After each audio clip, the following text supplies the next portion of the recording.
Okay, day 2 basically of 2-2 because we didn't get everything done the first day.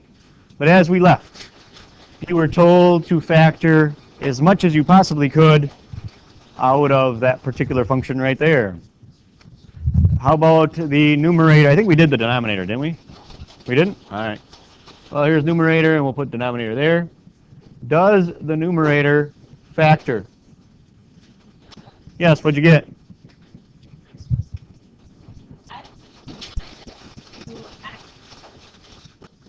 I've been told x minus 2 and x plus 4 is correct, and in foiling that, I agree.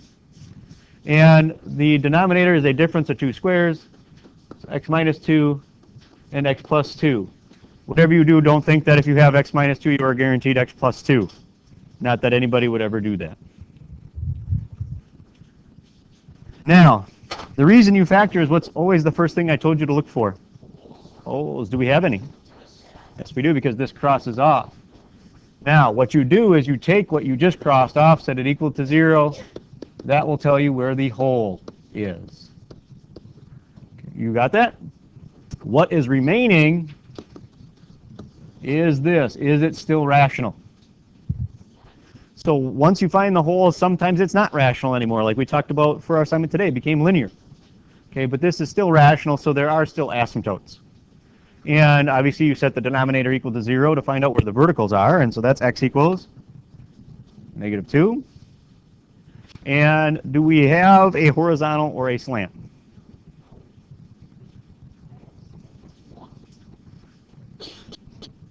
What's 1? The horizontal is y equals 1 because the powers are the same.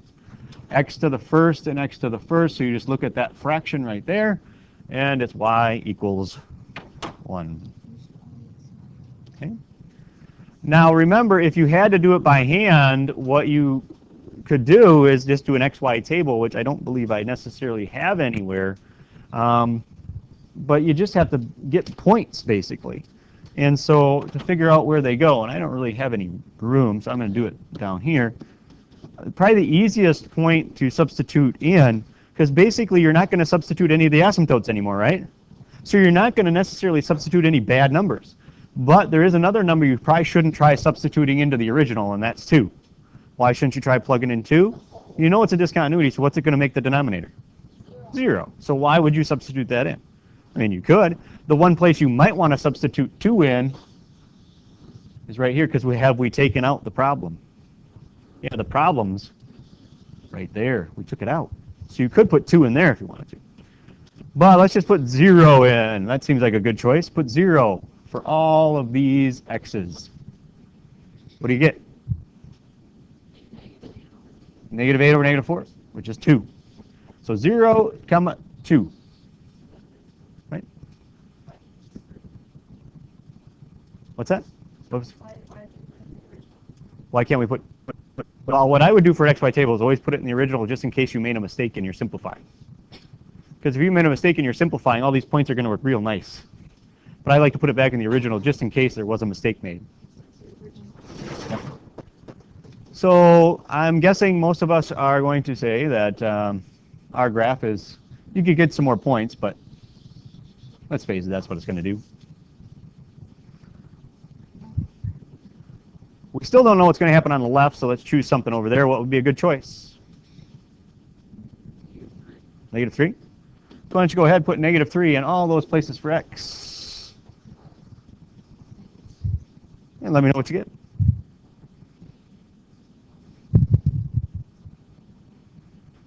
Or if you have the 83 up already graphed, just tell me what the table says.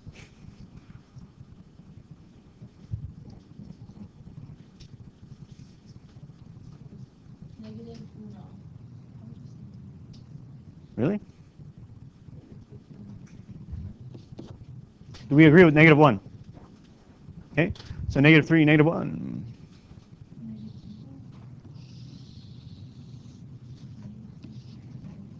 Now, of course, you would want to check your 83 just to confirm this, but my graph's wrong. There's no hole. Yeah, there's no hole.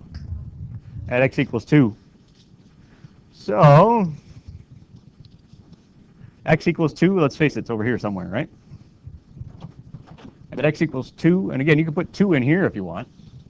to find out where it actually is, but that's up to you.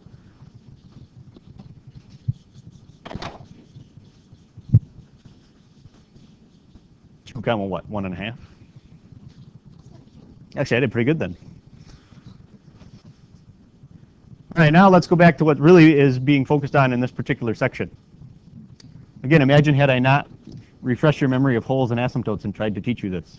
It would have been disastrous. How about the limit as x approaches 2 from the right? So you go to where 2 is, which is right about here, right? You go to the right of that, you get on the road. And you keep working towards 2 from the right. So where are you going to? To a hole. And that's okay. Yeah. Nope. Isn't 2 right where the hole is? So what y value was that?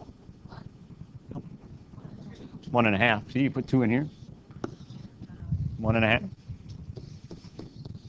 How about 2 from the left? So go to the left of 2, hop on the road, get going towards 2. Where are you going? 1.5. So is this something you can actually answer? Is it? No, there's no plus minus on that thing anymore. Can we find the limit as x goes to 2? Are they both going to the same spot? Is that spot actually there? No, but they're going to the same spot, so you're fine. How about this next one? Limit as x approaches -2 from the right. Is that what that says? I can barely read it. So -2 is an asymptote. So we have to go to the right of it. You agree with that? So I better use a different color. So you go to the right of it. You get on the road. Head towards -2. Where are we going? Infinity. How about -2 from the left? So here's -2 is this asymptote. So go to the left of it. Get on the road. And you get closer and closer, you're going to... Should you try and answer that question? No. There's only one road. If you go to the left of -2, is there more than one road? So you're left of -2, and you're supposed to approach -2. Where is -2 in reference to where I am now? To the right. So you go to the right. Gone. And that's a big old no.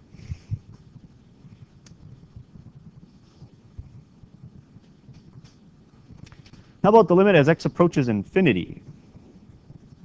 So where's x approaches infinity? Well, that's way out there. Can you approach infinity from the right and left? Not really. All right. So you get on the road somewhere. Now, obviously, could I start getting on the road way over here? But is that anywhere near positive infinity? So why would you get on the road over there? Okay. So you get on the road probably somewhere over here, right? And you keep going towards infinity. Where are you headed as a y value? What are you getting closer and closer to? 1. So remember, these limits as x approaches infinity are always really asking about that horizontal asymptote. It's really all they're asking. Okay? How about the limit as x approaches -infinity? So should I get on the road in the same spot I did last time? No, that's a terrible idea. Get on the road over here somewhere. And I go to -infinity. Where am I going towards? 1. Ah, I tricked you. Limit as x approaches -4. What did I do there? Well, you better check left and right and see if it's approaching the same value. Well, where is -4? 1, 2, 3. It's right about here, right? Is it approaching the same value? As x approaches -4 from the left and right, is it approaching the same value? Yes, it is. How do you figure out what that is? Yeah, substitution. Is there a discontinuity at -4? No. Right through here, is there a discontinuity through there? Did I pick up my pencil at all to graph that? So substitution is going to work. All you got to do is substitute, and you notice I didn't choose -4 down here on purpose. Okay. All you got to do is put -4 in. Or if you've got those T83s and you already have the table up, just put down what the answer is.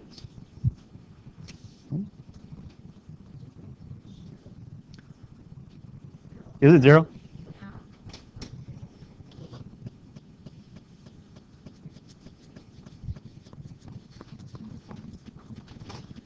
Yes.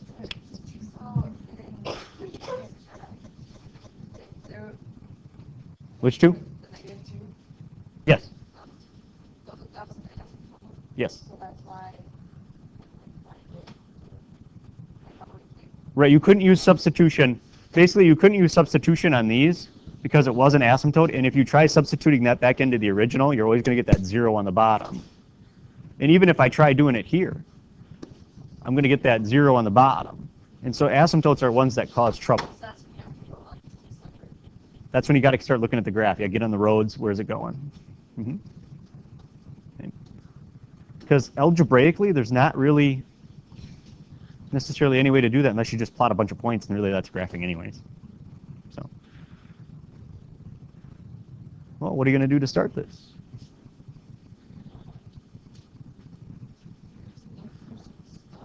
Okay, I'll tell you what I would do. I'd see if I can just substitute the values. Can you substitute in 1? Well, 5. Can you substitute in 5? How do you know? Doesn't make the bottom 0. So why would you worry about this? Why not just do this one by the easy way, substitution? So what can you tell me at 5? This graph's probably going to be, what's the word I'm looking for? You won't have to pick up your pencil around this area. Won't have discontinuities, which means won't and dis kind of cancel out. It's continuous, yeah. Oh, those darn prefixes. Anyways, we'll see if it holds true. So I told you to factor, huh? Well, we can factor the top.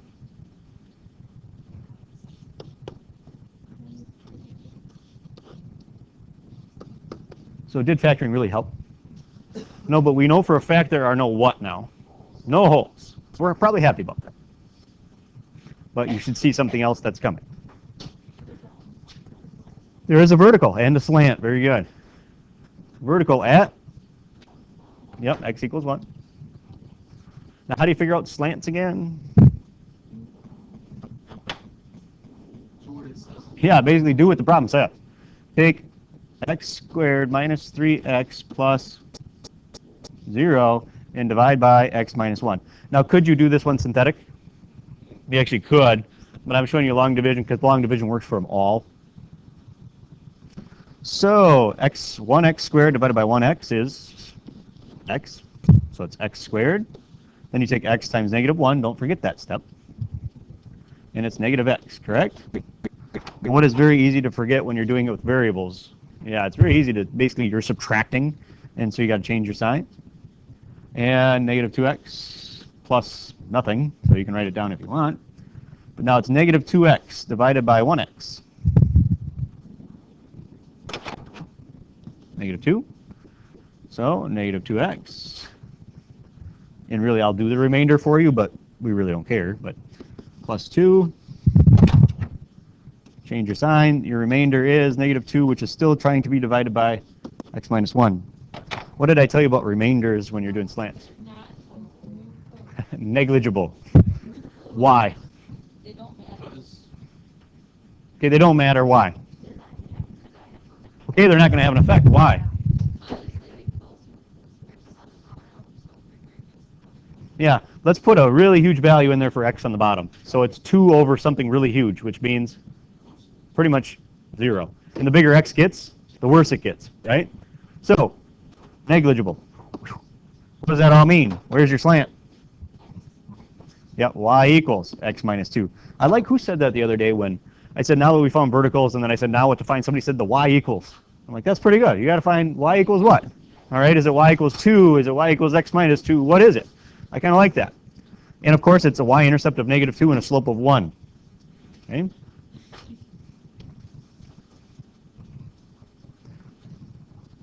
So there are your asymptotes.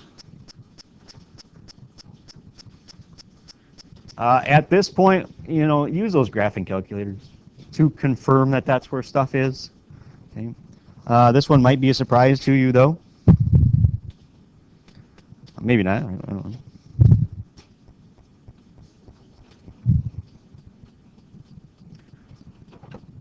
I'm just going to draw a sketch in here. You're not used to them being here.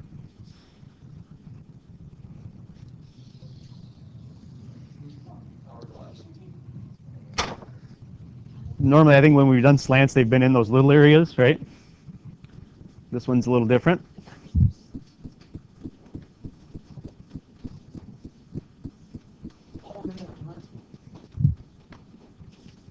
Okay, as x approaches 1 from the left, can we now do that problem?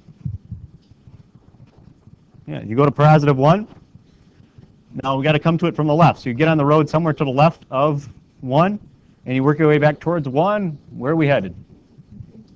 Why did you go down? Because I am not going towards, well, that's going towards nowhere, but I'm going towards 1. And it says from the left. So you get to the left of 1 and go towards x value of 1. Where is an x value of 1? To the right or to the left? Where's the x value? Yeah. Because what's the x value of this point? Negative 1. -1. X value at this point? 0. This point, we'll say a half. Are they getting closer and closer to an x value of 1? So that's why you head that way. Because 1 is over there. I'm trying to get closer to 1 from the left. That's why we go that way. Okay, how about closer to 1 from the right? So you got to get on the road somewhere to the right of 1. Should I get on the road here then? Is that to the right of 1? No. Here's 1, right? Go to the right. Is that getting on the road somewhere to the right of 1? But now you got to work your way back towards the next value of 1. So should I head out towards the top right of the smartboard? No, I should go down. Or in other words, left is really where you're going, and it just happens that the graph is going down. I'm really trying to just head left. The graph is making me go down, all right? Because 1's over here. I'm trying to go towards 1, but the graph leads me away, okay? And so it's going negative infinity. So, what's the answer to C? I can't do it. So I missed a little bit there, but. Now I told you that you could have just substituted 5 in, because basically it didn't make the bottom 0, so it wasn't going to be a discontinuity just looking at it from the beginning. Well, plus I knew factoring wasn't going to create 5 as a whole. So an x value of 5, so if you go out there, 1, 2, 3, 4, 5, do you agree in this general region it is continuous?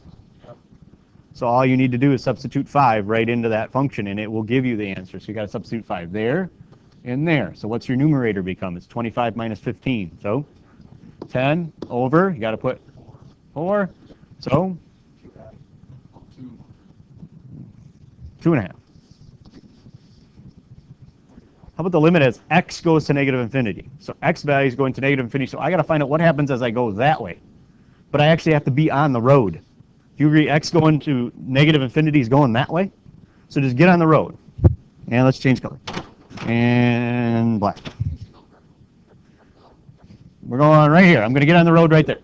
But I got to head left for x values. So do you agree if I head left for x values, these x values are further left than my initial point, correct? But where's that graph actually pulling me? To, yep, negative infinity. For a y value, right? It's pulling me down. Green now? Okay. Infinity. So let's get on the road here. Do you agree x going to infinity means I got to go that way as far as x is concerned? But where is the graph pulling me? To positive infinity. Okay.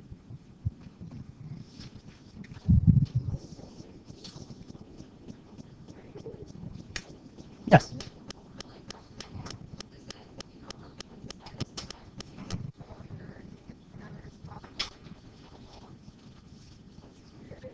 Basically, the general concept here is the very first thing you should always look for is holes.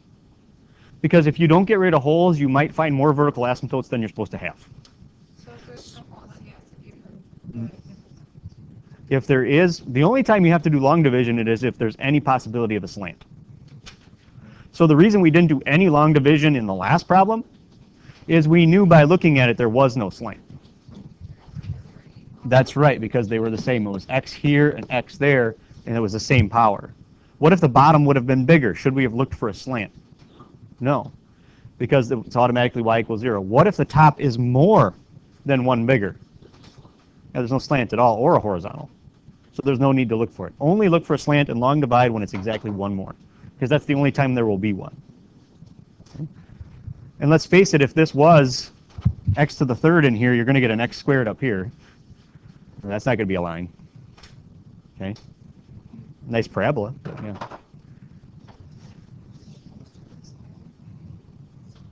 Any other questions? That was a good one.